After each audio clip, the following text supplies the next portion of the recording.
Good morning, everybody. Welcome to Interactive Brokers webinar program. And I'm actually going to say good afternoon to Nitesh Shah, the Director of Research at WisdomTree, because he's over in London. We'll come to Nitesh in a moment. And I'm delighted to announce today's webinar on the transition of energy, which is a very exciting area. And we're going to go over to London with Nitesh in a moment. Before we do, I just want to make a few housekeeping points. Please enter any questions into the question panel throughout the session, and we'll have a Q&A with Nitesh at the end of the session. I think his presentation is probably around 40 to 45 minutes. So please submit those questions throughout, and we'll try and get to everybody's questions. There will be, today's session is being recorded, so there will be an email follow-up about an hour after the event, which will go to anybody who attended or didn't attend, with a link to today's recording, which will be shown from the education page at ibkr.com under the webinars section, under the previously recorded and industry sponsored section. And we're also going to post this to IBKR's YouTube channel later on, so that you can enjoy it without signing up. And I think, Nitesh, if you can go to the next slide, I think we're just about ready to hand over to you. So today's presentation is about batteries and harnessing the power of the energy transition.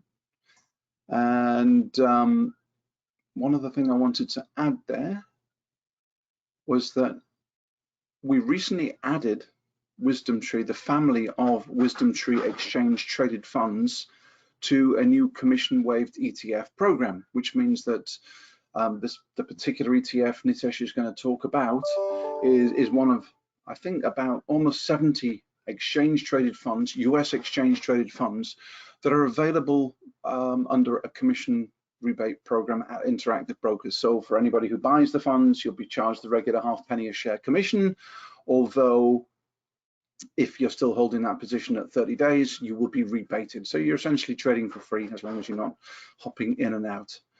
So just something to bear in mind. Nitesh, I'm going to ask you to unmute your phone. Welcome to today's session. And you can tell us how sunny Hertfordshire is over in north of London. Thank you very much, Andrew. Really appreciate it. So thanks for the intro. Sunny Hertfordshire is not so sunny, and anyone who's been to England knows that we almost have rain every day, but that's not the topic of my conversation today. So let's talk about batteries, which is far more exciting. So as Andrew mentioned, the topic is that harnessing the power of the energy transition. So what is this energy transition? Well, one of the key things that we've been looking at WisdomTree is some of the big sort of what we call mega trends, big thematic features that are shifting the landscape in which we live and work in today, and what kind of investment opportunities they throw up. One of the things that we have picked up on is that there is a desire to get better environmental outcomes, and a large number of countries have signed up to, I think we're approaching 200 countries that have signed up to the Paris Agreement, which is an agreement to limit the temperature increase across the world to just 2 degrees above pre-industrialized levels. And given that we're already 1 degree above pre-industrialized levels, the headroom isn't that large. So that will mean going forward that we probably have to change either the behaviors, or we have to embrace technologies that allow us to reduce the carbon emissions and other greenhouse gas emissions to lower the temperature increases. So we've got a couple of meeting of different megatrends, and let's move on to the next slide over. 2 big themes I think are colliding within this. As I mentioned, there's the climate change aspect. So 2 degrees is what's been signed up for in the Paris Agreement, but there is an ambition to limit it to just to 1.5 degrees. That's even more. That is very stretched in terms of ambition. But also, we're living in a world with a lot of technological change, and that technology allows us to uh, at least keep some of our human behavior similar, but we change the way in which we do things. So, for example, in the automobile industry, we can move from internal combustion engine vehicles that use petroleum products to things like electric vehicles, which can be powered by cleaner sources of energy. And we believe that over the course of the next 20 odd years, we could move from sort of a market where we've got electric vehicles around 5% of all car sales to something like 50% of all car sales.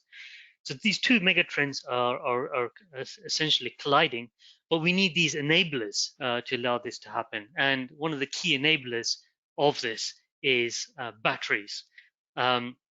Now, why are batteries are an enabler? There's a couple of reasons. Now, let me just actually think about. Well, let me think about where batteries have come into the scope of things so far. So, a shift towards renewables is a key thing, given that 2/3 of greenhouse gas emissions today come from either power production or road transportation. So road transportation, as I mentioned earlier on, is there's a clear and easy shift over to electric mobility. But batteries, usage doesn't stop there. If you think about the drive towards renewable power production, a lot of renewable power production isn't as reliable as, say, the hydrocarbon equivalents. For example, when you're looking at wind or solar, you have windy days, sunny days, not so windy days, not so sunny days, and it's hard to actually guess exactly how much supply of these power sources will become available at any given day. But a battery can actually power up and take in the excess supply on days when there are excesses, and release that on days when there is a deficit. And I guess the state of Texas learned a lot about this a couple of weeks ago, because regardless of which source of energy you take, whether it's natural gas, petrol, oil and petroleum, all those things can freeze up. Wind turbines can freeze up, and it's always good to have some sort of backup energy source, and that could be through the power of batteries. So energy storage systems, they're the kind of big batteries that you can add to a grid system, can be a strong solution here.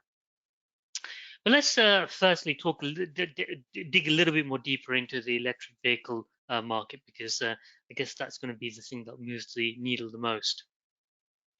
So what we have on this slide here is a graph of the expected carbon emissions over a lifetime of different vehicle types.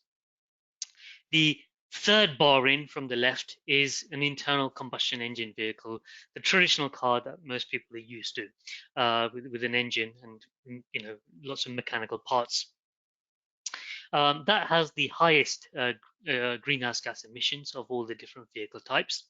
The two left bars are different battery vehicles. The leftmost is a small battery, a 40 kilowatt battery car, and the second in from the left is an 80 kilowatt battery. You can clearly see that both of those vehicle types have lower carbon emissions over a life cycle compared to the internal combustion engine vehicle.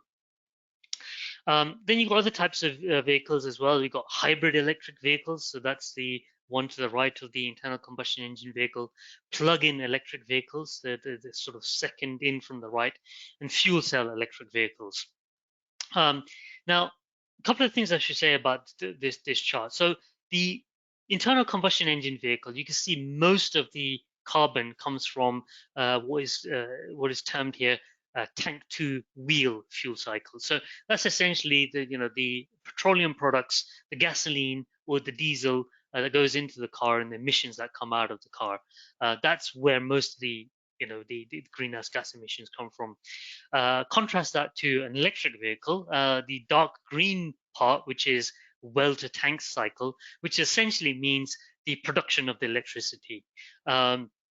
Now, over time, that production of electricity is likely to become a little bit more greener, likely to become less carbon emitting. This chart is done at the point of sort of 2020 or 2019, when obviously what's more in the power mix is something that's slightly more natural gas and oil heavy in the power production. As that starts to reduce over time, this dark green part of the bar will also reduce as well. So there is a strong incentive to move away from internal combustion engine vehicles to something more electric. And also we are seeing increasing support for things like fuel cell electric vehicles. And as you can see here, fuel cell electric vehicles have a similar kind of emissions over a lifetime as the larger battery electric vehicles. But there's also the potential for fuel cell electric vehicles to become more green over time, because traditionally a lot of the hydrogen that goes into fuel cell electric vehicles has been produced using natural gas, which is hardly the cleanest sort of source of production. There are greener ways of doing that. There's very little investment that's gone on in past decades, but that's really hitting a tipping point today. So we could see some growth on that front as well. So the electric sort of suite of things is really picking up pace. Turning to the energy storage systems that we discussed earlier on, and just want to sort of emphasize that point here, that it's not just in a mobility story here for batteries. There is a lot of potential for batteries to be added to the grid network system because of the lack of stability in terms of power production from renewable sources. And this is also one of the sources of potentially recycling batteries as well, because if you think about batteries, if the motivation to use batteries is to get better environmental outcomes, what happens to batteries at the end of life in a vehicle, for example? If it's not good enough for charging a vehicle up to get the sort of range expectations from most consumers, the battery has to be taken out of a car. But they can be used in the grid system, because you can combine lots of used car batteries, lithium-ion batteries from cars, and put them into an energy storage system. So there's also a growing sector here.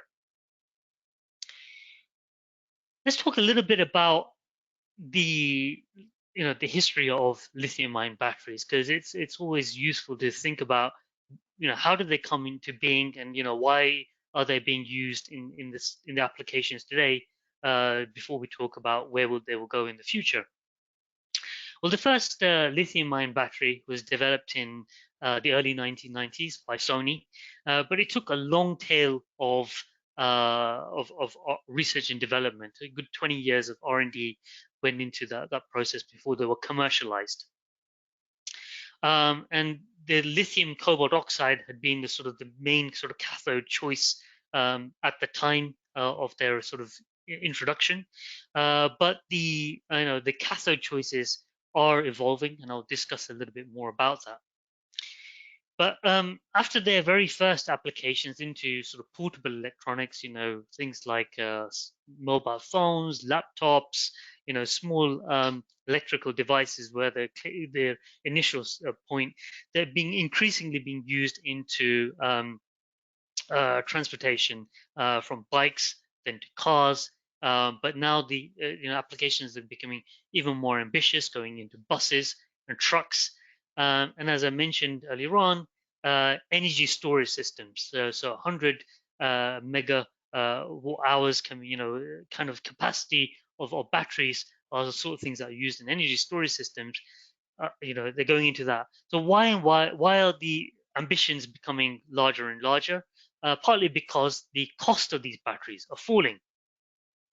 Now that opens up a very interesting sort of economic question. If the demand for something increases, normally we expect the price of something to increase. But we got to think about sort of the angle of things here. With increasing economies of scale, so larger production levels, the cost of batteries are falling, and that in of itself is actually helping propel the demand for these batteries, and that's why we are able to see larger and larger applications of these batteries. So, looking forward, where do we think battery demand will be driven by? Portable electronics, they grew from from nothing in 1990s, but it looks like it's likely plateaued. It's not going to fall off massively. Energy storage systems is going to grow very strongly from a relatively small base. So that's the light blue bars in these charts. But the thing that's really going to move the needle are electric vehicles. There's so many so many more countries that are signing up towards almost banning the sale of internal combustion engine vehicles. Here in the UK, the UK government has announced that by 2030, the sale of internal combustion engine vehicles will stop, and so we have to go to some sort of battery form of vehicle sales there afterwards. But even just on a global scale, we see this rising quite strongly. And here is in a chart where we think vehicle sales will go over the next 20 years. So let me explain what's going on in this fairly busy chart. So the bars really on the left-hand side axis, they're the different types of vehicle types. The dark blue bars are the internal combustion engine vehicles. The gray bars are pure battery electric vehicles. Orange bars are hybrid electric vehicles, and the light blue or turquoise are the plug-in electric vehicles. On the right-hand side axis, you can read off what percentage of all vehicle sales have some sort of this kind of battery technology, whether you talk about a hybrid electric, plug-in hybrid electric, or pure battery cars. Now, so car sales in aggregate took a dip in 2020. In 2021, we're looking for a recovery. The dip in 2020, it's fairly obvious that it happened due to the COVID-19 pandemic. Lots of car dealerships were shut for a number of months, but we are in a strong recovery mode in terms of automobile sales globally, whether you look at China, US, or here in Europe. And as we see that, over the next 20 odd years, we do see vehicle sales continue to grow. Most of that growth is likely to come from emerging market countries, with developed countries likely to having sort of plateaued in terms of aggregate sales. But if you look at the composition of those sales, more and more of it will come from some sort of a battery vehicle, and that's likely to grow in terms of percentage of sales from somewhere between 5 to 10% in 2020 to roughly 50% of all sales by the year 2040. And as I mentioned, certain markets, the UK, it'll be almost 100% because the ICE vehicles will be banned in terms of sales. This is all on a global scale, and what I have to say is we're taking some of these forecasts from Wood Mackenzie. WisdomTree rely a lot on Wood Mackenzie for our forecasts in the sort of battery value chain. But I have to say that they are possibly some of the more conservative estimates, and one of the reasons why they're conservative is they are looking at the full value chain, and they're looking at whether all components of the value chain are able to keep up with the pace of demand that we may see on the car side. So they may have been a little bit more conservative on the sales side, just to reflect that. We could see upside surprises if the rest of the value chain can ramp up production quicker. So we talked about falling costs earlier on. Over the past decade, we have, up till sort of in the decade leading up to 2017, the cost of batteries had fallen in half. And we think, in the decade from 2017 to 2027, there'll be another halving of battery costs. And that, as I mentioned earlier on, is one of the key drivers behind higher battery adoption, or higher, vehicle sales that use batteries. Now, we mark off this line with 100 kilowatt per hour. Why do we do that? Because it's the industry's accepted level where they think the cost of a electric vehicle will be at parity with the internal combustion engine vehicle. And then when I talk about parity, I'll talk about the cost at the point of sale at a dealership. Now that's quite important. So, if, as consumers go to the dealership and they see two cars next to each other, one with an electric vehicle, vehicle with a battery in it, and one an internal combustion engine vehicle, so look exactly the same price. There's very little barriers for them to opt, against buying the electric vehicle. But it looks like the cost parity will be reached even earlier when thinking about the lifetime cost of owning the two different types of vehicles. Now, let me explain what we have on this chart. The dark blue line is the lifetime cost of owning an internal combustion engine vehicle, incorporating the lifetime of fuel costs, netting off taxes and subsidies. The light blue or turquoise line is the similar sort of thing for the electric vehicle, netting off the lifetime electricity cost and the taxes and subsidies. These lines are likely to cross around 2023. This is based on a sort of global scale. According to some estimates in the US, for example, we've already sort of crossed this path, this point. So the lifetime cost of an electric vehicle is already cheaper. Not that most consumers think about the lifetime cost when going purchasing vehicles, but that is something that is often considered in the market. So with these tipping points, we do expect that those vehicle sales the projections we showed earlier on could come true. Turning to the renewables production, of power. Let me explain what we have on this chart. Once again, I've chosen a fairly busy chart, but I think it's very informative. The lines we can read on the right-hand side axis, which are the indicative levelized costs of producing different types of energy. Now, the key line to look out for is this orange line, which is the combined cycle gas turbine, which is like the benchmark to look at. So if this is how much does electricity production cost when using natural gas, and the other lines are renewable types of production, and for example, the light blue line is basically large-scale photovoltaic, so that's solar panels. You can see that the cost of producing electricity from that source is already lower than through natural gas.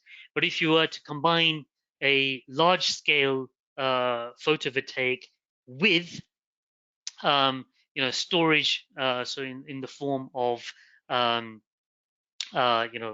these energy storage systems that I mentioned earlier on, it'll probably take a few more years till you get to sort of a sort of cost parity in that regard. Now, what we got on in these bars, which you can read on the left-hand side axis, is the cumulative build capacity of these different types of renewable energy forms. And you can see here that they're growing at a very, very rapid pace. So, economics on the sort of on the right hand side axis, and the left hand side axis is what is actually being built out. So regardless of cost parity, and a lot of the cost parities are here, the build out will be strong, and the more renewables you get, the more need there will be for batteries to enable this type of technology. So where does that leave us with battery production? So we've got a number of different cases over here, and we expect over the next, just under 10 years, battery capacity to build out sort of almost doubling, or depending on which scenario you take.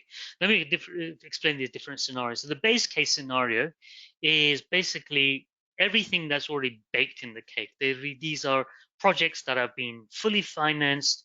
Projects are on the go ahead. It'll just take a natural disaster to cause these projects to reverse course.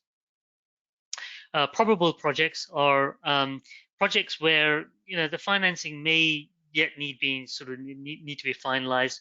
They could be somewhat more marginal on the on the companies that are sponsoring them. And the possible cases are the cases where the financing just hasn't even really started yet, or they're extremely marginal in terms of the economics that drive them from the companies. In either case, we are seeing very strong growth from sort of 2020 levels up to 2030. Even on the base case level, we're seeing almost a doubling of gigawatt hour capacity from the battery industry. So the battery market is growing. Let's talk a little bit about what sort of commodities will benefit from this trend. Now, firstly, let's talk about what are the dominant technologies within batteries. So the lithium-ion battery is, as I mentioned, the dominant technology today, and it's likely to be the dominant technology for at least the next decade or so. And with that in mind, what goes into a lithium-ion battery? Well, you need a cathode, an anode, and a separator. I mentioned earlier on some of the cathode active material that had been sort of the traditional flavors when they first came out were lithium cobalt oxides. Today, the most popular type of cathode active materials are nickel manganese cobalt. So if you can see on this slide, even in sort of 2018, lithium manganese cobalt, NMC, was already the most dominant form of cathode solutions. But by the year 2030, its dominance, so that's the gray part of these bars, is just going to widen massively. In tonnage terms, we're talking about more than tenfold increase in terms of tonnage of the NMC cathodes. Within the NMC alloy, we believe that nickel's dominance will continue to increase. A couple of years ago, well, a few years ago, you'd find the NMC being almost equal parts nickel, manganese, and cobalt. But we're migrating to a world where we're likely to see the NMC cathode to be 8 parts nickel, 1 part manganese, and 1 part cobalt. Why? Well, the higher the nickel chemistry, the better the energy density. What we got on this chart here is, let me sort of explain this. The bottom axis is the weight per kilowatt hour. So the lower the weight per kilowatt hour, the higher the energy density. On the the vertical axis, we've got different types of cathode solutions. So we talked about NMC 111, that's equal parts cobalt, nickel, and manganese. 622 is 6-part nickel, 2-part manganese, 2-part cobalt. 811, as we talked about, 8 parts nickel, 1 part cobalt, 1 part manganese. NCA is nickel, cobalt, aluminium, and LCO is nickel, cobalt oxides. So you can see here, when we have higher nickel densities, for example, the NCA or NMC 811, we see lower weight per kilowatt hour, i.e. higher energy densities. So you get, with higher energy density, you can get longer driving ranges out of the cars, which is highly beneficial, given that one of the things that possibly draws back electric vehicles from the market is range anxiety. I should note that the NCA battery here is the typical type, the NCA cathode, sorry, for the lithium-ion battery is the typical kind of battery you see in the Teslas, and already that has a very high nickel loading, very similar to the NMC 811s. But it's not just this. It's not just energy density that's motivating this. If you look on the next chart, if you look at the sources of cobalt, most of the world's cobalt comes from the Democratic Republic of Congo, both in terms of production, which is the inner circle, and also in terms of reserves of cobalt, which is the outer circle. Now, the DRC is a difficult place to mine because of labor, human rights issues. Securing royalty rights is very difficult within the country. So manufacturers of batteries are very keen to reduce their reliance on cobalt, and one way of doing that is to increase the nickel loadings. So we are very positive in terms of the nickel trajectory. Now, is there enough nickel out there? Is an often a question we face.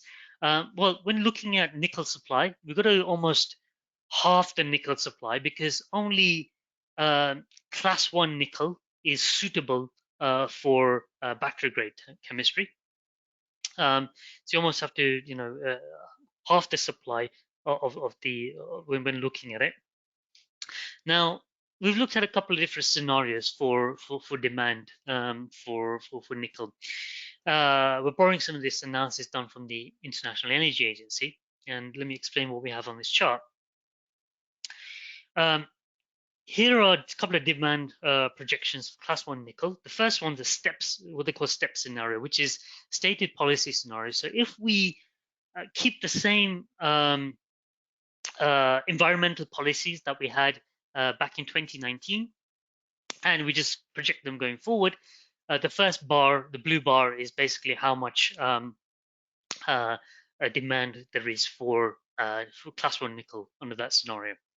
The SDS scenario is basically if we align ourselves with the Paris Agreement, so all countries upgrade their environmental policies to be in line with what they've signed up for under the Paris Agreement. This is the likely demand for class 1 nickel. The dot here represents how much class 1 nickel was being produced in 2019. So you can see here on the SDS scenario, there clearly wouldn't have been enough. There clearly is enough nickel being produced today to meet that scenario.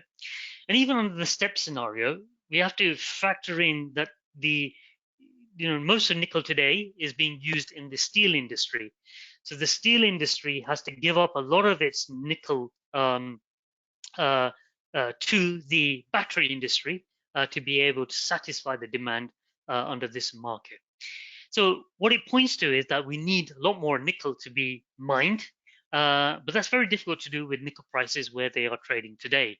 So nickel prices have to rise to incentivize mines to produce more, or we just end up with a shortage in future years, and that in of itself will be price positive at that point. So there is some reason to be sort of fairly bullish on nickel. It's not just a sort of nickel story. The demand for copper will also rise. The typical electric vehicle uses approximately 4 times as much um, uh, copper wiring as an internal combustion engine vehicle. And here's some projections of how much more copper will be required by various sort of vehicle types. So, we look at battery electric vehicles, hybrid electric vehicles, but we also look at them in the sort of larger bus types of vehicles. Um, these slides will be available to download, so I know I'm throwing a lot of detail out here, especially on this next chart. I'll put on the assumptions that are that we put into that prior chart in this in this trajectory, so you can go through in a little bit of detail of how much copper is required in each of these different types of vehicles. But the clear pattern is that there's a new source for copper demand coming from this electrification of mobility. But it's not just what goes into the car. We know that to allow for a fleet of these vehicles, when we move away from powering these cars up from petrol stations or gas stations to a sort of electrified sort of network, we need to upgrade the infrastructure, both in terms of the grid infrastructure and sort of a charging infrastructure as well. And we can see here that the projections for the demand for copper under a more electrified world, it will pick up for a grid for EV infrastructure as well. So there's a few of the commodities that we see as sort of standout winners from this this transition. I should point out, cobalt and lithium, obviously things that we'll be seeing in greater demand. Also on the anode side, graphene, those kinds of materials, but focused a little bit more on the types of materials that are investable. And that's obviously a sort of key consideration as to sort of how investable these things are. But when thinking about sort of investability, if you can invest sort of directly through the commodity markets, or you can think about sort of equities that may benefit from this this kind of this transition. So let's sort of change gears and talk a little bit about that. Now, if we are thinking about sort of looking at the kinds of companies that are exposed to this transition, how would we go about looking at that? Well, firstly, I think we need to look at the full battery value chain to identify the kinds of the opportunities that could potentially present itself. Now, what we've done with the help of Wood Mackenzie once again is looked at the battery value chain.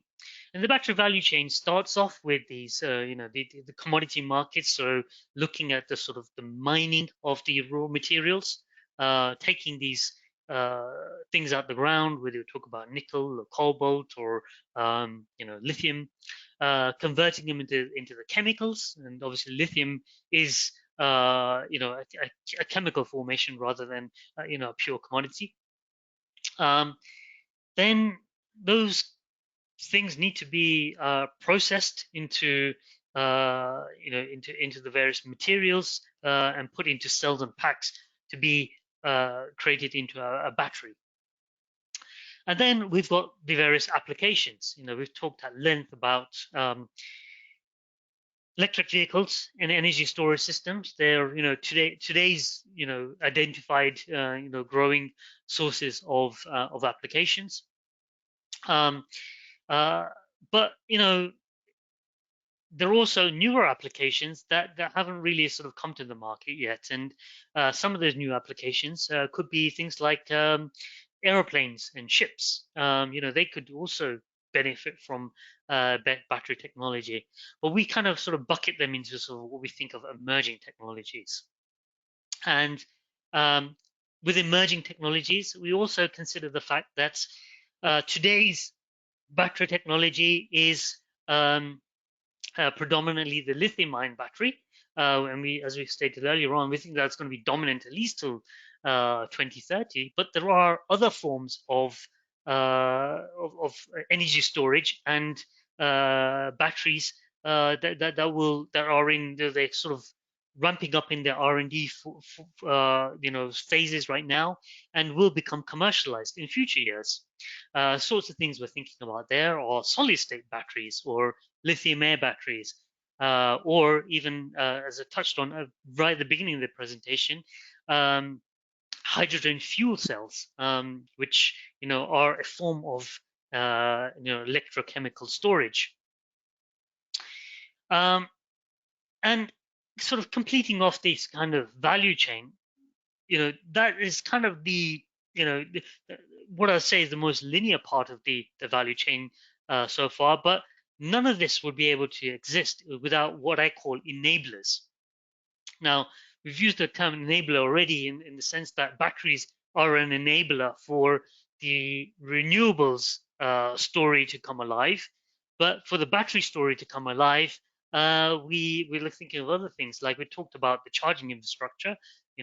Without an ability for vehicles to charge up, the EV story won't come to fruition.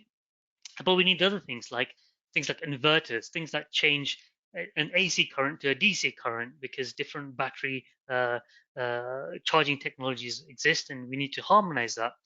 Recycling, we mentioned that a while earlier on in the presentation, but I emphasize that point once again, that if the whole idea behind this energy transition is to get better environmental outcomes, we need some sort of circular economy for the materials used in the battery value chain.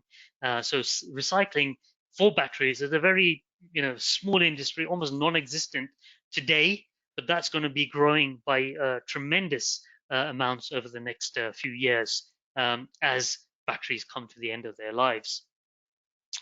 Grid edge, that's basically things like the technology, the software that allows the various hardware components, whether we're talking the grid infrastructure or we're talking about the software that goes into electric vehicles, all those sort of things, the software part of that needs to be developed as well. Now, thinking about this battery value chain, we believe that the best kind of investment opportunities sit kind of upstream. While we believe electric vehicles and energy storage systems are the things that are driving all these trends, that we're driving the demand for the raw materials, the batteries, the cells and packs, etc. In terms of the investment opportunity, we think that there's probably the slightly weaker end of things. Now, let me put that in context. Think about the typical company that will be producing electric vehicles. It will likely to be an existing vehicle manufacturer, a company that has a large legacy internal combustion engine vehicle business. Now, while one part of their business may be seeing growth in EVs, the other part of the business will be flagging. That sort of almost that perfect hedging of their business may mean that there's that aren't possibly seeing the best revenue opportunities, and very often these kind of disruptive technologies don't really serve them necessarily that well. And so therefore, we think the applications part of the value chain possibly are the weaker end of the value chain to invest in. With the exception of these new applications. So when they're brand new applications, we think there's some sort of exciting opportunities there, but somewhat weaker on the existing applications. So, WisdomTree as an organization, we sort of sit in that sort of, as a business, we have a very large commodity offering, and we also have a large thematic equity offering. So we sit kind of, across these kinds of different themes that we've discussed today. And what we can say, I haven't really seen the amount of chatter on this kind of super cycle in the commodity markets for a number of years. So, I've worked in the commodity markets coming on to sort of 9 years, and I have to almost dial the clock back 9 years ago to when I was hearing people talk about the commodity super cycle. And at that time, there's a super cycle that was driven by China's integration into the global the economy that sort of started in the early 2000s, and that was sort of fizzling out in 2012, 2013, and its big sort of urbanization program. But today, people are talking about super cycles right now. Now, why is that right now? And I think a lot of what people are thinking about is this transition, this energy transition that's driving a lot of demand for metals and the raw materials that go into the battery value chain. I don't think it personally as a broad-based super cycle. I think we are in an upward phase of the business cycle, which will be good for all commodities. But what we may see as a long-lasting effect is the impact on the things that go in the battery value chain and the sort of the energy transition more broadly in terms of the materials that are being used in the renewables production market. So I thought I'd just leave on that note in terms of my prepared comments, and I believe I should click my slides over to these disclaimers so that compliance are happy that we've shown these things. But with that, I'm happy to take some questions.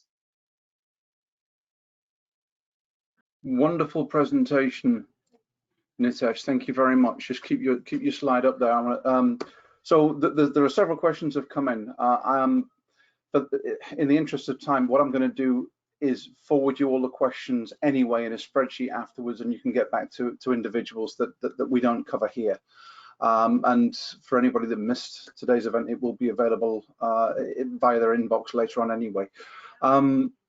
So let's address a couple of the questions. So in my lifetime, one of the big things that we've been accustomed to carbon emissions, and it's become a big thing in the last decade or so. So at the end of the energy transition, will we be simply swapping out one set of carbon emitting commodities for another set? What's your response to that? That is a great question. And what I do think is that, maybe I can flip back to one of the earlier slides that we showed, the total life cycle greenhouse gas emissions. So I'd just like to emphasize that the greenhouse gas emissions from internal combustion engine vehicles are higher than those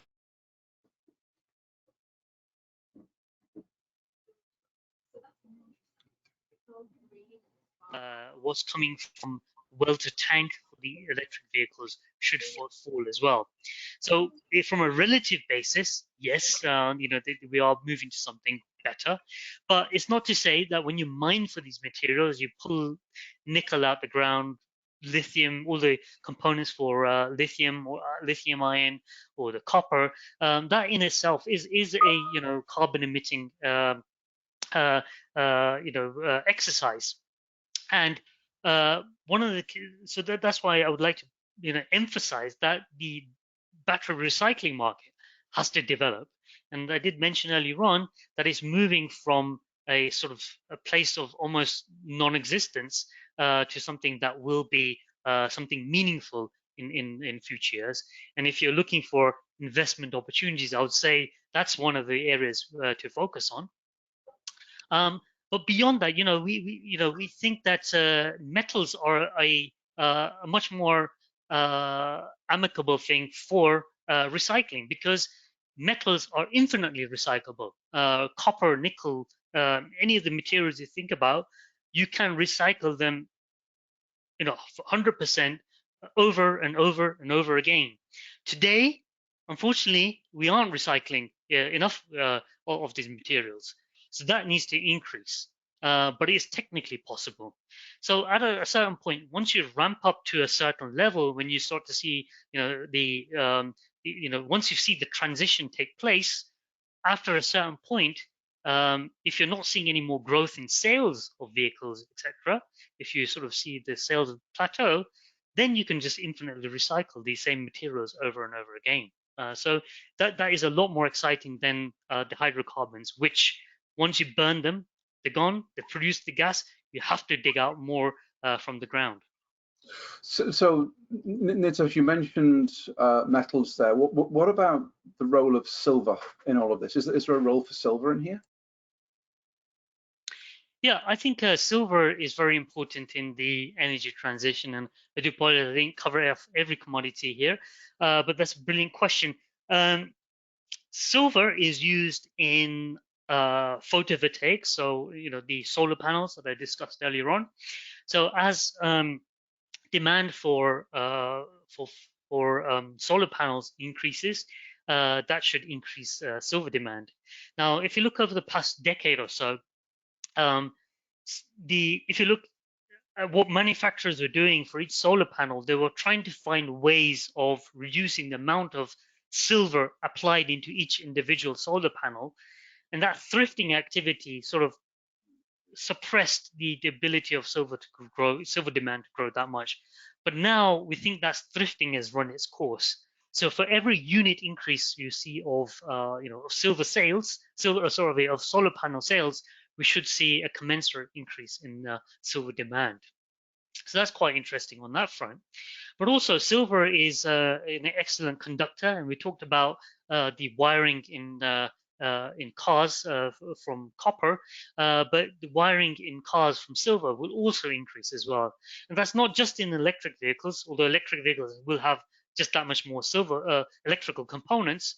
Even in internal combustion engine vehicles, with more safety devices and entertainment devices in cars, we're seeing the number of silver contact points increasing with those as well. And so what about things like lithium and cobalt? Do they make good investments? Yeah, also great questions on that front. So if you think about investable opportunities, and that's why in this presentation I try to focus on nickel and copper, investable opportunities with the raw material is a bit more difficult. With cobalt, there is a futures market for cobalt, but it is quite small and illiquid. And illiquid futures markets make slightly more difficult investments. The lithium market doesn't have any futures, tradable futures. The London Metal Exchange is trying to develop a LME future, but it's been years in the making, and we don't know exactly when that will come out. And it's quite difficult. They have announced their index partners, but it took a while getting there. It's a much more of a complicated thing because it's not like a regular commodity. It's more like a chemical composition of lithium. So that's why when you want to access things outside of the things like nickel and copper, we believe that the equity route is possibly the best way to get exposure to lithium producers or to cobalt producers. And we can talk about that in sort of more depth in terms of product solutions, I guess, outside of this webinar format. But we at WisdomTree have looked at all of these areas, and including in the sort of the hydrogen fuel cell, which is also another emerging area of demand. So a good segue then, Nitesh. But I was going to ask you then next about the portfolio of WisdomTree solutions, ETF solutions to this. Is that something you can address in the webinar or not? Yes. So in terms of sort of our profile, so we as a company in Europe, we are a very large provider of exchange traded commodities. So they range from we started our business, back in sort of 2003, developing the world's first gold exchange traded product. We've branched that out into a whole host of other things, but we do have things like copper, nickel exchange traded commodities, for example, so you could directly tap into those. But we've recognized the difficulty in reaching the whole breadth of the battery value chain through commodities directly. And we do have thematic equities that look at the opportunities in the battery value chain.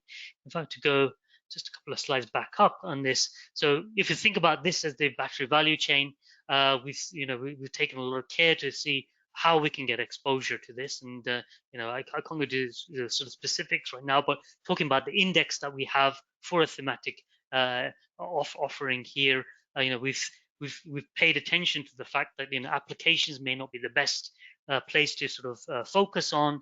Other parts of the value chain may be more important. The recycling industry is growing from a very small base to something very large. So we've developed sort of an index to really capture this, and we've got products to capture this. But I guess in the context of a broad-based webinar, I'm not sure if I can talk product directly.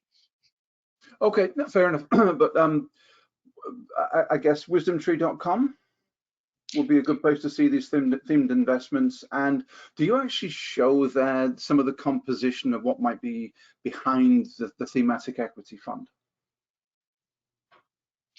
Yes.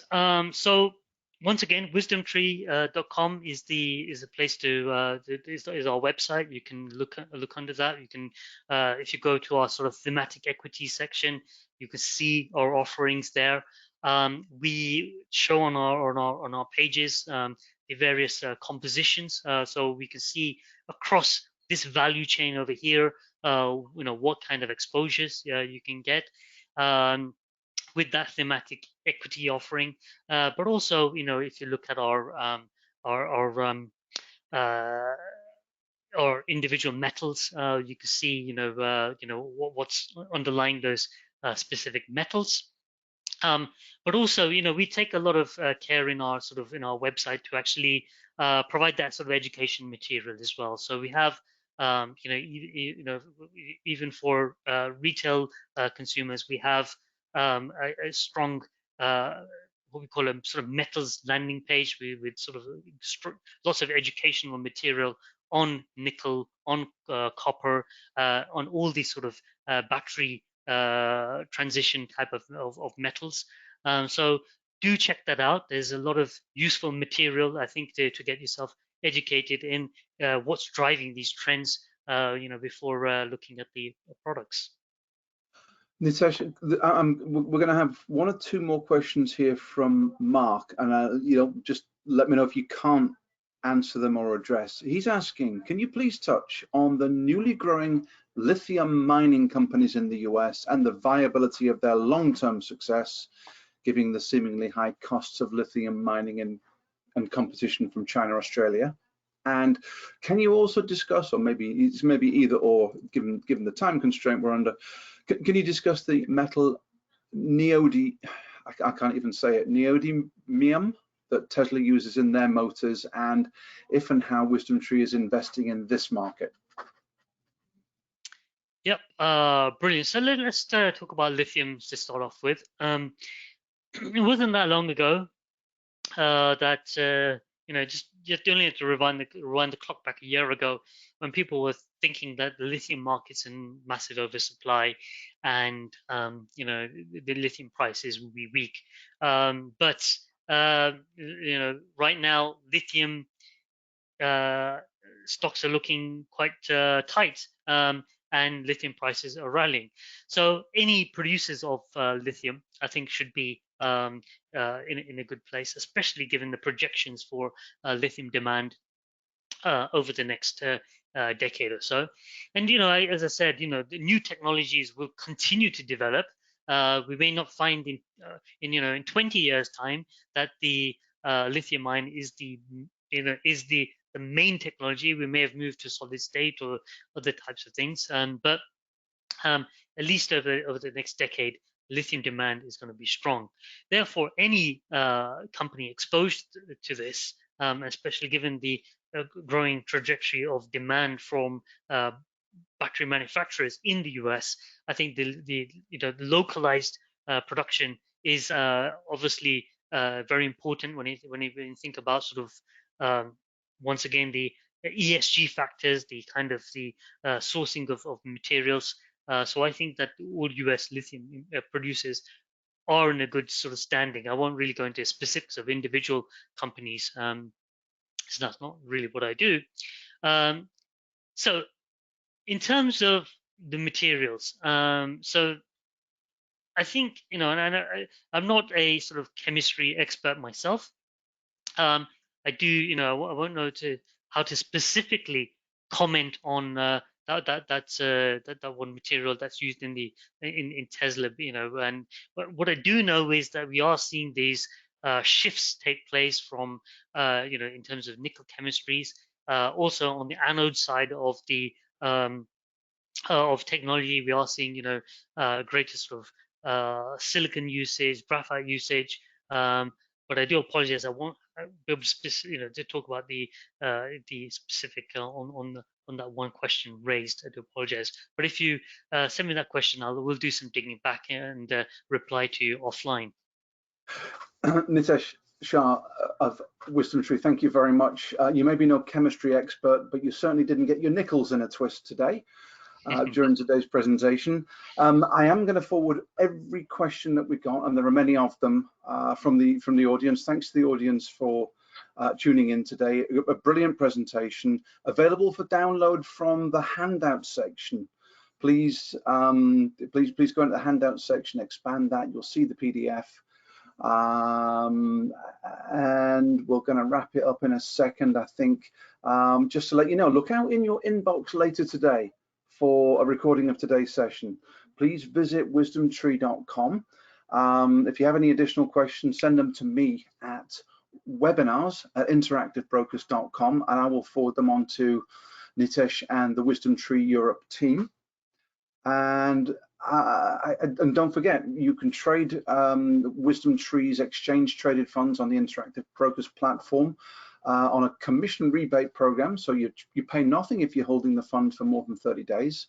And I am going to hand this back over to wind up with Nitesh, just to for any final thoughts. Nitesh, over to you. Wonderful presentation. Thank you very much for joining me today. Thank you so much, Andrew, and I'd like to just thank the audience once again for dialing into this and providing us some excellent questions there. So I look forward to receiving these questions from Andrew, and we'll respond to your questions. And just want to flag up, this we're doing more of our presentations with the Interactive Brokers, so do tune into those across our different areas of coverage. So appreciate your audience. Thank you very much, Nitesh. We'll speak to you shortly. We're looking forward to having you back, and I'm excited about the next topic. Thank you. Thank you. Thanks. Bye, everybody. Bye.